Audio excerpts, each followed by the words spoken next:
Hi there, I'm Lena Anani, and you're listening to She Wrote a Book, where I interview amazing women from all over the world who also happen to be published authors. I created this show to educate, entertain, and inspire you to be the voice you want to hear in the world. Did you know this episode comes with a free gift? It's a webinar for aspiring authors who want to learn my insider secrets on writing and publishing books. You can access this free training instantly at SheWroteABook.com/bonus. Now let's get started. You are listening to episode number 65 of She Wrote a Book, and today I'm interviewing Kathryn Bryant, author of the book Changeability, Manage Your Mind, Change Your Life. Changeability, Manage Your Mind, Change Your Life is a 10-step framework of mind management techniques for making changes so you can have more happiness and success. Practical and logical with just enough theory to understand what you're doing. Co-founder of Brilliant Living, HQ.com, mind management for your best life and business. She's the best-selling Amazon author of Changeability, co-host of the award-winning Changeability podcast, and host of Podcast Divas featuring fabulous female podcasters. Again, her book is called Changeability, Manage Your Mind, Change Your Life. You can find the link to purchase her book in our show notes for this episode at SheWroteABook.com/65. So, Kathryn, it's such a pleasure to have you as a guest today. I would love to know what inspired you to write and publish your book. Well, thank you for having me, Lena. I was inspired to write my book mainly because I've had a long-term interest in all things self-development and personal development. It started firstly with my work in my career. I was involved in education and training for a long time. And in that, not only was I working with young people and adults, but then I went into this sort of funding and policy side, working for the government. And then I was doing a lot of work with my own teams and with other people. So there came a point where I decided that I wanted more in my life and wanted to change the way I was doing things. And at that point, I left that career. And my husband and I set up this website called brilliantlivinghq.com. And on there, we were interested in all things to do with self-development and personal development, and particularly around what we call mind management. Because one of the things that we noticed was that throughout our careers and throughout the work we'd done, a lot of the time, the people who did really well or were really happy, they weren't always necessarily the most talented. They weren't always necessarily the people who had the, what you might think would make them happy. It was so much of it was to do with their mindset and the sort of attitude they brought to it and their self-belief.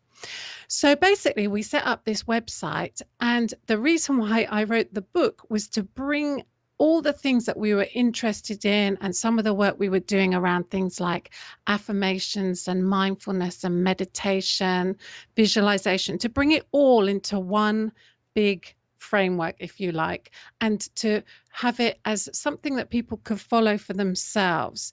So that was sort of why I wrote the book. In one way, it was because it was to bring it all together, but it was also to raise the profile, help raise the profile of us and of me, and to establish some sort of expertise in the field, and to raise the profile of the work we were doing at brilliantlivinghq.com. And also because it was great to have something to give people, something tangible to show for it.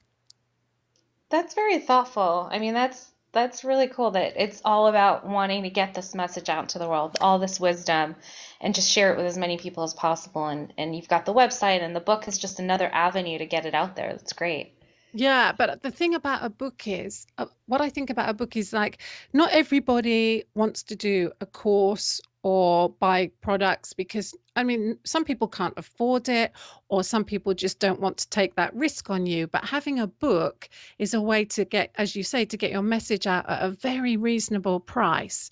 And that way, of course, with a book, you can help a lot of people.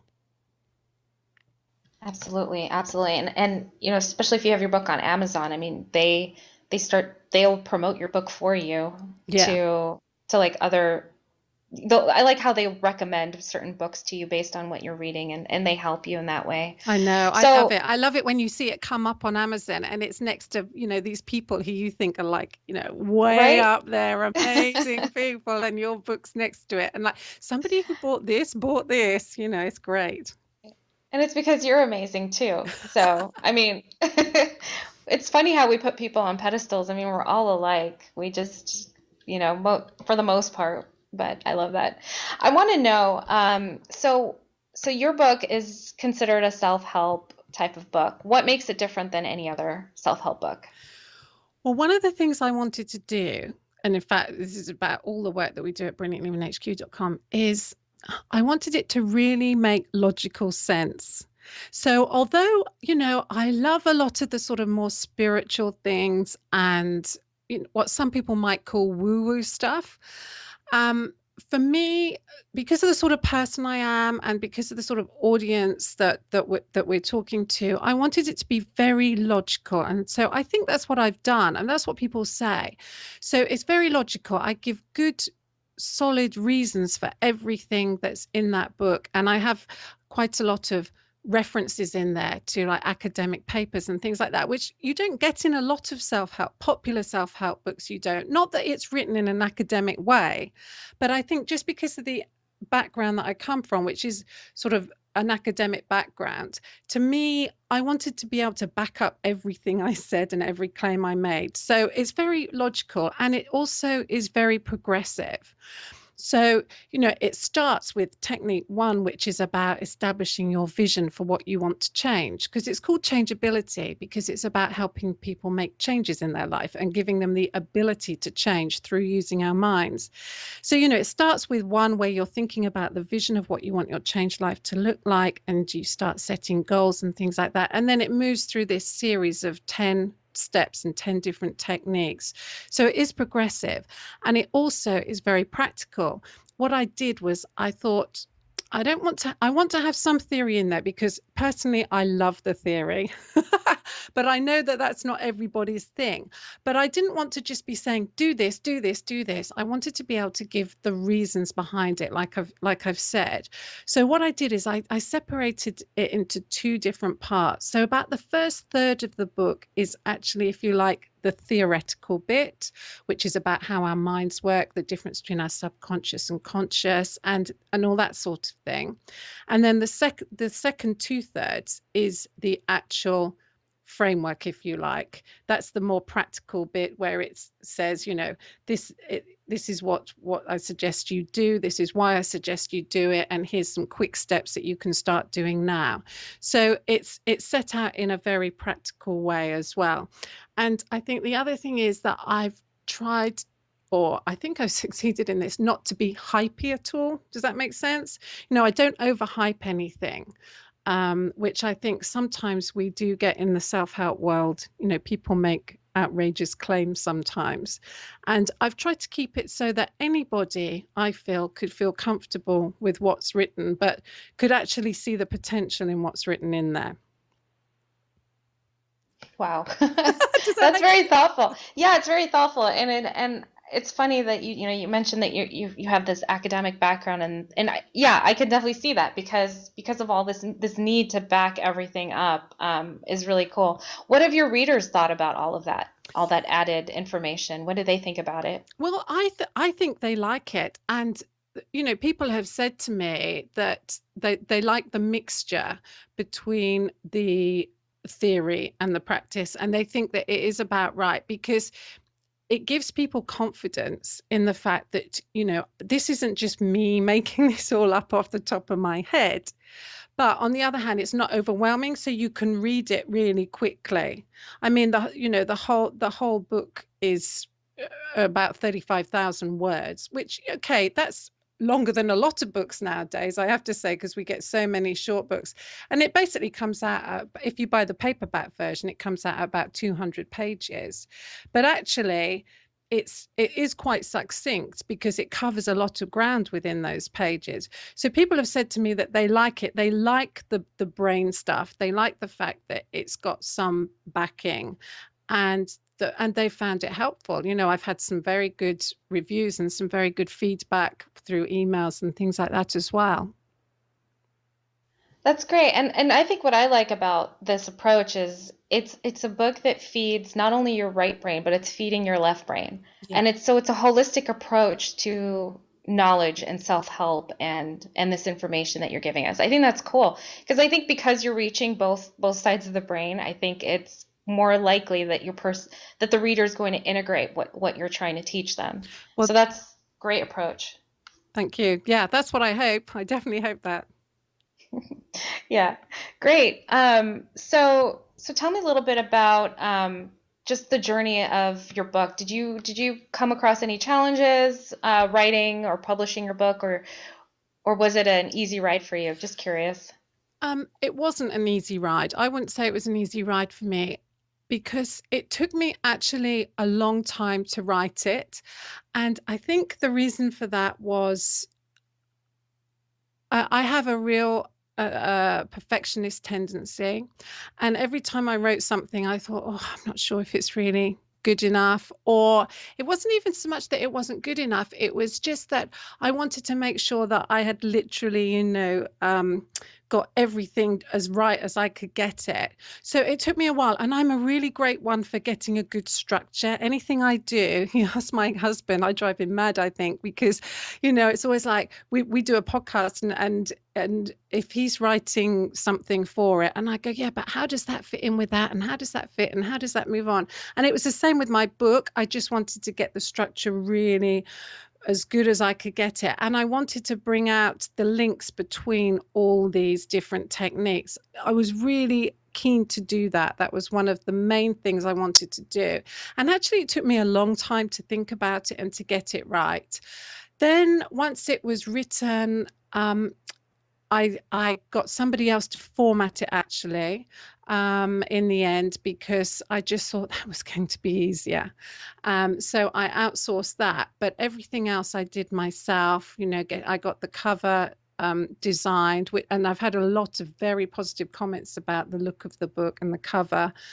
So I got that designed, and there's just a lot to do. If you're publishing something yourself, there is a lot to do, but it is all really doable. You just have to go through all the steps and learn as you go. I have another question for you.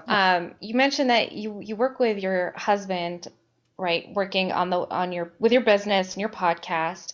How come he didn't, or did he have a role in this book? And how come he wasn't a co-author with you? Oh, well, there's a bit of a story to that.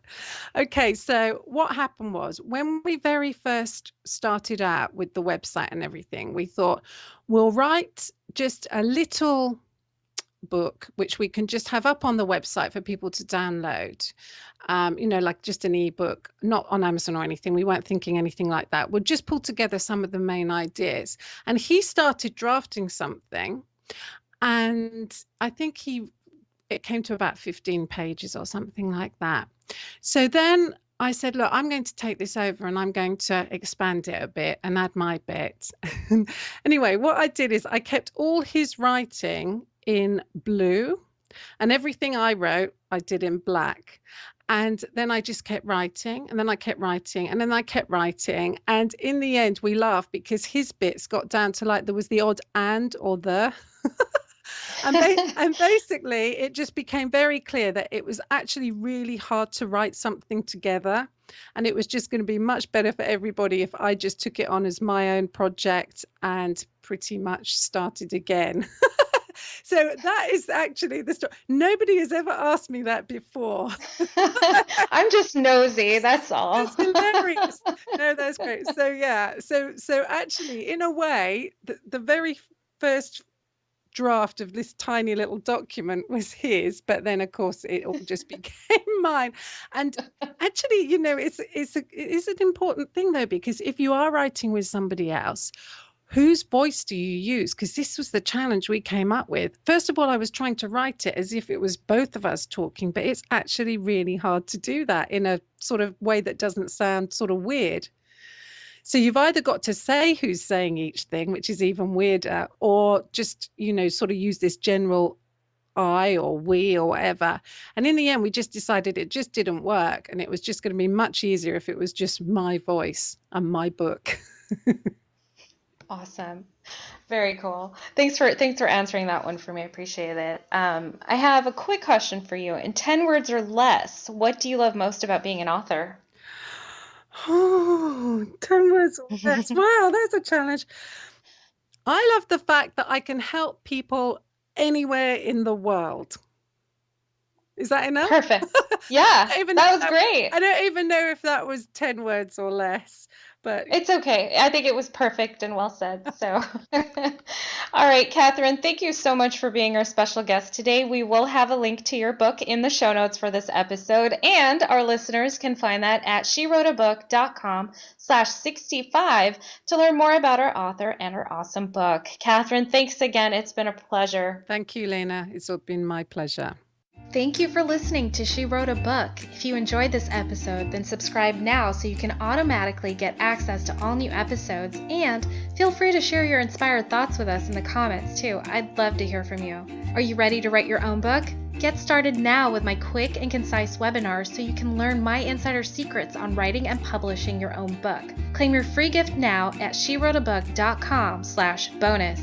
Until then, may you always feel good and make magic. Feel good, make magic now. Lena, Anani will show you how. Ignite that wisdom inside of you and show the world what you do. To publish, write, and promote, learn the best way to go. Oh,